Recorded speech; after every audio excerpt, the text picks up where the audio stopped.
I'm great. Good to see you guys. Are Max you is caffeined up, baby. are Let's you go. are you jacked up on Celsius right now? Yeah, I don't know what it is. It feels like drinking coffee totally fine in the morning. Drinking a Celsius feels like something I shouldn't be doing. Yeah, it feels like an early afternoon activity. I don't know what it is, but yes, I have my Celsius here. We're about halfway through it. If you could keep the product placements off, we only want people who are going to pay us for product placements. Rec drinks only. Okay, we should get a. That'd be a good idea. Would I drink some rec water in the morning? I probably would. Nice. So Max, you're the CEO of Privy, wallet infrastructure provider, making it easy for anyone to build on crypto rails. Obviously got acquired by Stripe a few months ago, which everyone knows. But really, yeah, wanted to bring you on today to talk about your Privy Home announcement at the end of last week. So yeah, I think it, calmed my heart when I when I opened it and could see the 90 apps that I had some money in that, largely I had forgotten about. So I think immediately very useful for me. But can you just give us an overview of what it is? Yeah, of course. And 90 is impressive. That's definitely top 20 I've heard from a non-Privy teammate. So Let's go. you're on the leaderboard. I'm out there, man. I'm out there clicking buttons. So when you sign up for a Privy powered product, we provision a wallet under the hood for you. And by default, Privy powered wallets are app specific. So if you sign up for Blackbird with your phone number, you get a Blackbird wallet. And then if you go to Zora and sign up with your email, you get a Zora wallet. And so, and the reason for that is it allows us to keep a fully embedded experience as secure as possible. So, Zora could do things like one tap buys.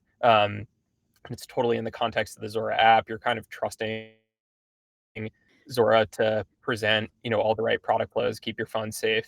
But then if you take your Zora wallet into another app, like you want to know like what actions you're consenting to. And so we allow for cross app functionality, but wallets are app specific by default. So long-winded intro. But a byproduct of this is users of Privy products have a bunch of wallets across apps. And one of the most commonly requested features since we launched is, can you help me understand where all of my assets live and what apps I've used, and just help me understand like my on-chain history better. And so at least once a week, usually a couple times a week, we get requests for this feature. We've been thinking about it for a long time, and we launched our initial version of what we call Privy Home, which is a way for users to connect all of their sign-in methods, and then they have visibility into all of the Privy provisioned wallets that they have. And then beyond that, we have some early functionality, so you can add funds to those wallets. So you could use some of our integrated funding functionality like MoonPay, Coinbase's on-ramp. You could transfer funds in from an external wallet. We do the bridging under the hood for you into the apps chain. And there's so much more we're going to release, but we're very excited to have this initial surface out there. It's a pretty big shift from going from like a headless infrastructure brand into sort of this destination home base type of thing. And so I'm curious, I mean, obviously you could see how the network effects there would be pretty powerful, but when you sort of approach it strategically, what does that shift mean for you guys as an organization? Yeah. So we think of it as, the analogy we like a lot is it's like your iPhone settings. Like you as an on-chain user should understand where your assets live. You should be able to do some like settings management on your wallets, but Privy is like first, foremost, and always a developer tool. And so we see this as a way to serve our developer customers that's not changing. This is, some developers might not want to surface things like native bridging and deep funding functionality, or intricate wallet management, but we think it's helpful to have a surface for some of those more advanced features to live. So users who want to take advantage of some of Privy's product capabilities outside of the context of the app can have that. Yeah, I mean, how do you think about Privy Home evolving over the next year? You kind of hinted that there's a bunch of stuff coming. I can imagine a bunch of new features around, improving onboarding, I have a bunch of funds across wallets. Can I just like pull some of that in when Yeah. I'm onboarding? Obviously, app discovery is pretty clear. Ton of like developer insights. If you have great context on me as an on-chain user. So I'm curious how you think about this product evolving. Yeah, I mean, you're like you have a pretty good sense of how we're thinking about it based on some of the things you rattled out there. So manage the wallets more deeply. Like right now, it's read only, and can we help users get funds from one wallet into another? Lots of cool funding stuff that we'll be able to do down the line as well. With like you can imagine features like auto funding transactions based on balance, and you could set up some rules to make that happen. There's also the really important use case of if you get a Privy wallet in an app that shuts down, can you still access that wallet and export the wallet? We didn't launch with that because we want to make sure we have this in as opt-in and secure a configuration as possible, but that's definitely coming and a core part of like the value we're going to be able to deliver here. And then there's all sorts of cool stuff we could do around discovery and if you're using these apps, you probably should check out these other apps. So this is like whenever we have Privy team, like imagine what we could be sessions. This is the surface where we get most excited about what the future could look like, and a lot more Are coming. you getting any pushback from developers around this? Because this to me all of a sudden starts to put you guys into like an aggregation play where the uh, imagine myself bringing hundreds of thousands of users to the table and saying, okay, well these are my users that I've curated, built for over the last number of years. Maybe I don't want that to be part of a broader onboarding flow to bring in competitor products, etc. You getting any pushback? Yeah, I mean everything in here that's not read access will be opt-in, opt-outable. So that is a core principle for anything. We serve developers first and foremost, and so if you don't want to allow users to manage wallet balance from your wallet, like that's something you'll disable on the Privy dashboard, and then the Privy home surface won't expose that functionality for your app. Yeah, so you guys got acquired by Stripe. Maybe, 2 months ago it went public. Maybe it happened a little earlier than that. I'm curious what's changed since then, if anything.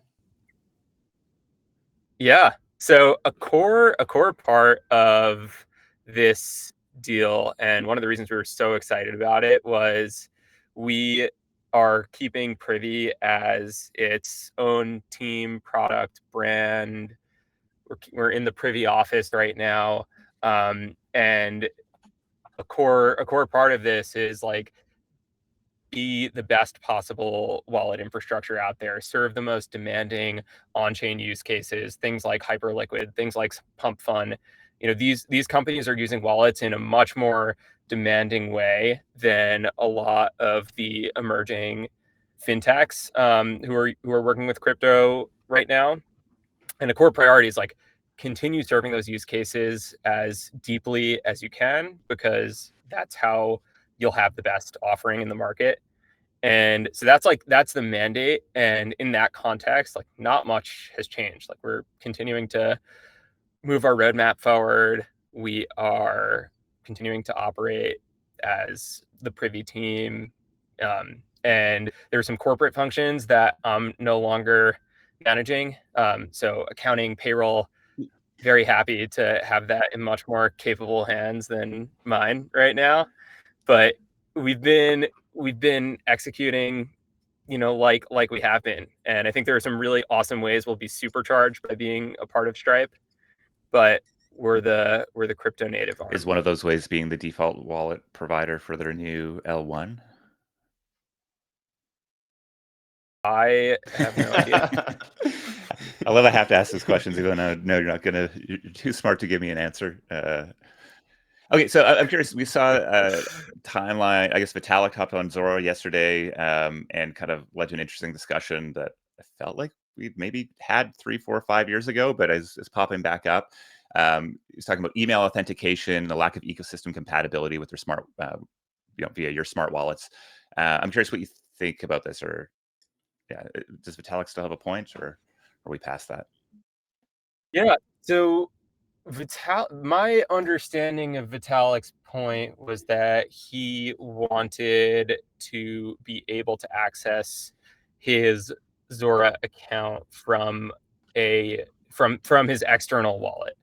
And that's a feature that Zora has implemented from Privy. So you can sign up for the Zora app with an email. Then you could go to the Zora mobile app with an email. That's how you onboard to Zora on mobile. But then you can go to web and connect any of the external wallets you'd like to your account, and then that's your sign-in method for the Zora account. So I think the feature that Vitalik was asking for is already supported, and Jacob jumped in on the thread with that detail. But that thread got pretty noisy pretty quickly, so I don't know if Vitalik caught that.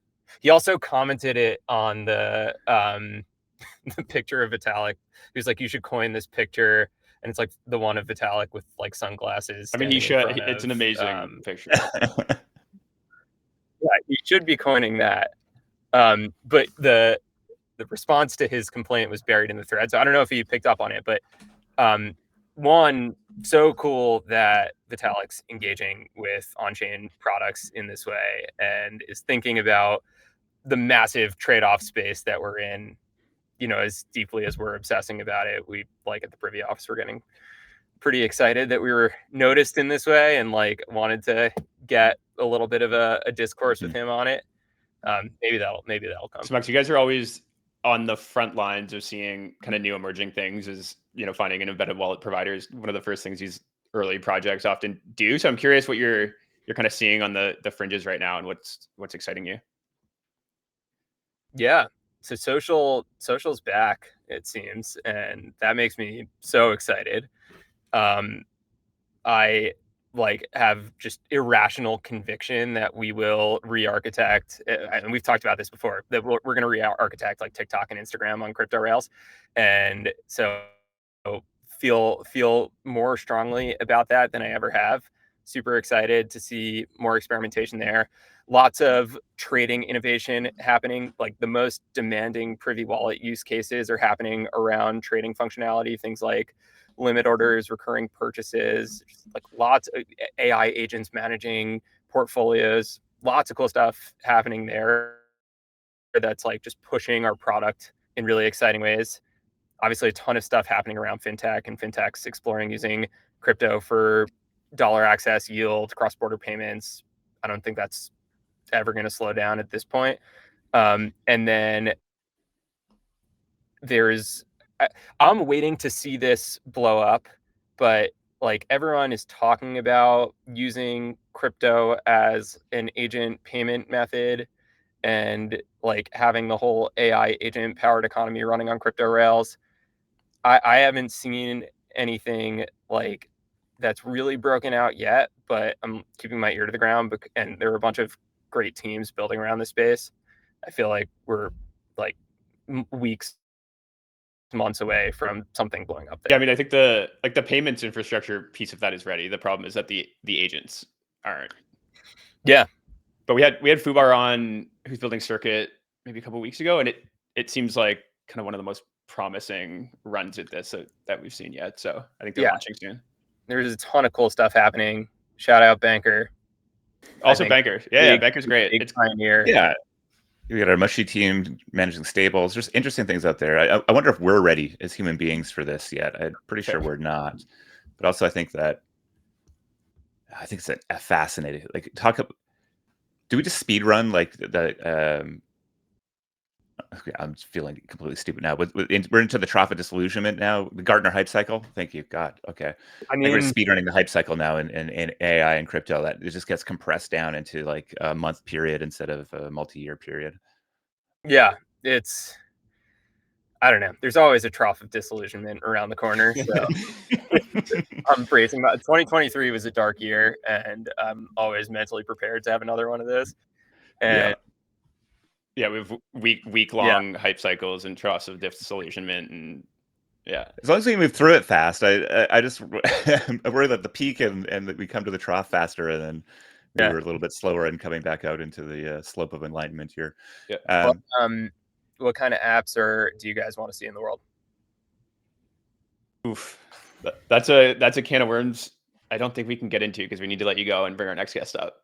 But I do like this though. We get him Celsius up, and he turns into interviewer here. So Max, we'll come on your show next time if you're interested. Yeah, there we go. The Privy Happy Hour. We'll bring it back for just a jam session on the future consumer crypto. That sounds fun. Yeah, I'm down with that. That'd be a lot of fun. I'm always down. I love spending time with you guys. Thank you for having me. Thanks so much for hopping on.